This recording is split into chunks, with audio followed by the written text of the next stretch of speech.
Governor houses اور یہ جو طور طریقے سے وہ رہتا تھا وہ ہمارے پیسے پہ ہندوستان کے لوگوں کے پیسے کے اوپر یہ شاہانہ لائف سٹائل تھا اس کا. وہ اپنے بیوروکریٹس کو وہاں بلاتے تھے, یہاں زیادہ پیسے دیتے تھے بجائے ان کے جو بیوروکریٹس انگلینڈ میں ہوتے تھے. جو انڈین برٹش سول سروس تھی ان کی زیادہ تنخواہیں تھیں, ان کے پرکس زیادہ تھے. تو وہ اس لیے کیونکہ ہم پیسے دے رہے تھے, غلام پیسے دے رہے تھے.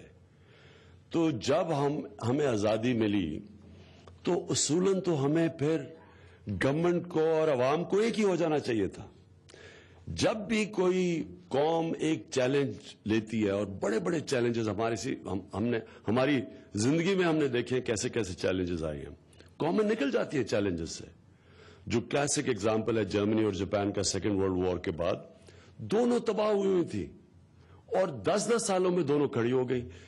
کیونکہ قوم اور حکومت جب ایک ہو جاتی ہے اس کے بعد اس کے لیے کوئی چیلنج نہیں رہتا. فوج بھی جب ایک حکومت کی تب افیکٹو ہوتی ہے جب ساری قوم اس کے پیچھے کھڑی ہو جاتی ہے. جو ایک قوم جب ایک فیصلہ کر لیتی ہے کہ یہ حکومت ہماری ہے, یہ ملک ہمارا ہے, ہم اس کا حصہ ہیں, تو پھر بجائے آپ کی 6 لاکھ فوج ہونے کے لیے آپ کی 20 کروڑ کی فوج بن جاتی ہے. اس کے لیے یہ بڑا امپورٹنٹ ہے کہ حکومت کو اپنے آپ کو ایک کلونیل مائنڈ سیٹ سے وہ چینج کرے اپنے آپ کو کہ یہ ہمارے لوگ ہیں. یہ جو قوم جس پہ ہم ان کے ٹیکس کے پیسے پہ بیٹھے ہوئے ہیں, ہم جو ان کی ووٹس کے اوپر آئے ہوئے ہیں, ہم بلیو کریں کہ یہ لوگ ہمارے ہیں اور ہماری ذمہ داری ہے. تو جب آپ جو میں نے آ کے چیزیں دیکھی, جس طرح کا خرچہ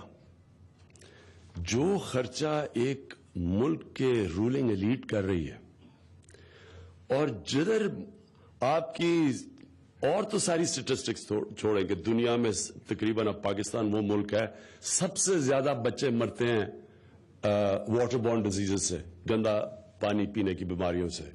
ہماری یہاں سب سے زیادہ تقریباً دنیا میں عورتیں مرتی ہیں ڈیلیوری کے پوائنٹ پہ, کیونکہ بیسک ہیلتھ کیئر نہیں ہے جو پاکستان کی لیکن سب سے خوفناک فگر یہ ہے.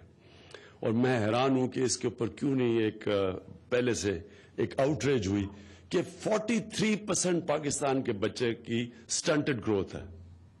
اور یہ اتنا بڑا ظلم ہے قوم پہ کہ ایک وہ ملک جو 60s کے اندر ملک جس طرح جا رہا تھا, سارے اس خطے میں ہم سب سے تیزی سے بڑھ رہے تھے آگے, وہاں ہم کیونکہ بیسک نیوٹریشن اپنے بچوں کو نہیں دے سکتے تو ان کی سٹنٹڈ گروتھ ہے. پھر 2.5 کروڑ بچہ اسکولوں میں نہیں ہے.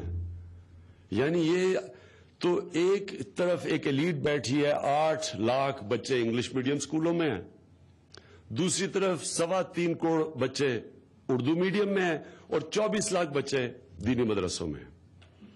کون ملک اپنی قوم سے یہ ظلم کرتا ہے کہ ایک سسٹم ہی بتا دیتا تعلیم کا جس میں وہ عوام اوپر ہی نہیں آ سکتی.